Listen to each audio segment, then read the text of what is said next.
26-та недела, крај на јуни.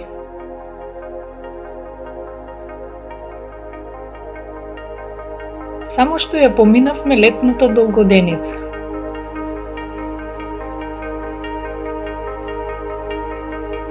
За северната хемисфера тоа беше најдолгиот ден во годината. Во северниот поларен круг сонцето беше над хоризонтот 24 часа. Земјината оска е накосена под агол од 23 степени. Арктичкиот круг зафаќа 23 степени околу полот и таму сонцето не заоѓа. Но доле, во појасот на Антарктик, 23 степени околу јужниот пол, сонцето воопшто не изгреало. Останало под хоризонтот дури и напладне.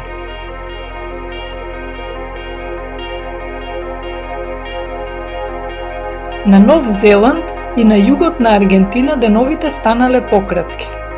Таму годишните времиња се обратно. Сончевите зраци паѓаат косо и даваат помалку топлина. Таму е зима. За 6 месеци Земјата ќе биде на другата страна од орбитата. На 21 декември ќе биде летната долгоденица на јужната хемисфера, која тогаш е навалена на кај Сонцето. Напладне Сонцето ќе биде точно над 23-та јужна паралела, над Јарчевиот напоредник. Зошто Јарчев? Затоа што Сонцето се наоѓа пред далечното созвездие Јарет. Сега летото почнува тука, на северната хемисфера. На северниот пол и на целиот поларен круг Сонцето сјае 24 часа. Нема ноќи. Во северните области, блиску до поларниот круг, пред и после долгоденицата доаѓаат белите ноќи. Во Санкт Петерсбург, Осло, Стокхолм, Копенхаген, Хамбург, Берлин, Лондон и Калгари. На северниот дел од планетата, Сонцето малку заоѓа зад хоризонтот и се гледа како светлината оди од запад на север, а потоа на исток.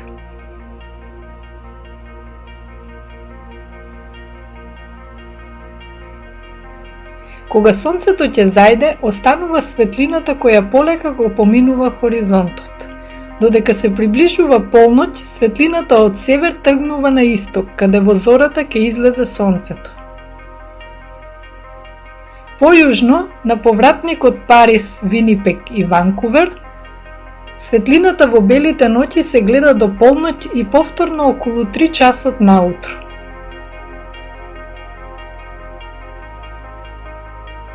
Уште појужно, во Орлеан, Цирих и Монтреал, северот од Земјата се издигнува над Сонцето и спречува да го видиме.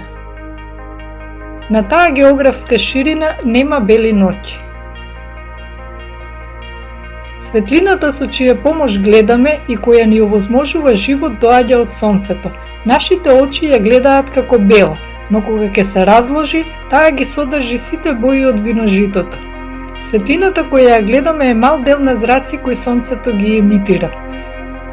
Позади виолетовата боја постојат зраци кои нашите очи не ги гледаат. Тоа се ултравиолетовите зраци, рентгенските зраци, со високи фреквенции кои поминуваат мед мускулите и белите дробови.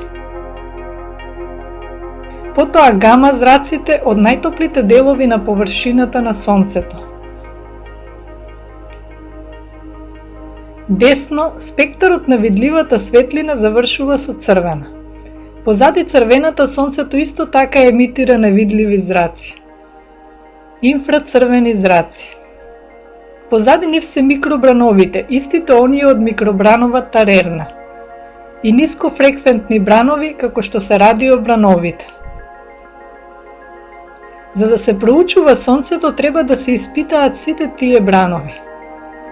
Додека оддалечените ѕвезди се кријат и ни праќаат премалку светлина, Сонцето не заслепува и така ги крие своите тајни. Нашите очи се прилагодени да гледаат и ноќе и дење. На нашиот вселенски брод Земја, а тоа е баш тоа што ни треба. Внимавајте, никогаш не гледајте во Сонцето без заштита за очи. Наочари за сонци не се доволни, како ни зачадено стакло. За посматрање на Сонцето купете мал соларен филтер, не е скап, или прожектирајте ја сликата на Сонцето со двоглед на бела хартија. Ќе ги видите сончевите дамки. Тоа се дупки во гасовите на површината на Сонцето, местата каде што еруптира. Можете да ја следите ротацијата на Сонцето со следење на сончевите дамки. Дамката која е денес тука, утре ќе биде таму. Сончевите дамки можат да послужат како ориентир за ротацијата на Сонцето. Исто така помагаат да видиме дека Сонцето има 3 димензии. Соседните дамки се приближуваат кога доаѓаат до работ на дискот.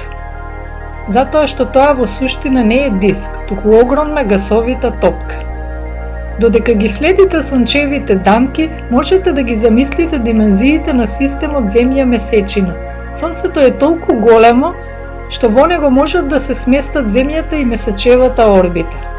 Месечината ја заобиколува Земјата за 4 недели, како оваа дамка која го покажува вртењето на Сонцето за тие 4 недели. Целиот систем Земја-Месечина не е поголем од звездата наречена Сонце. Циклусот на сончевите дамки трае 11 години. Последната масовна појава на дамки се случи во 2002 година и е најголема во последните 400 години од кога ги открил Галилеј. Сончевите дамки ни го покажуваат и земјиното движење. Ако видите дамка овде наутро, навечер ќе биде таму. Сонцето не се поместило, туку Земјата се навалила во текот на денот. Наутро Сонцето се појавува под овој агол. Земјата се врти, па не изгледа како Сонцето да патува по небото. Навечер се наоѓа под овој агол. Сонцето не се поместило, само ние го гледаме од друг агол. Вака наутро, а вака навечер. Секој ден, со или без дамките, можете да го видите навалувањето на Земјата. Во зората Земјата се врти на кај Сонцето, а навечер го покрива Сонцето.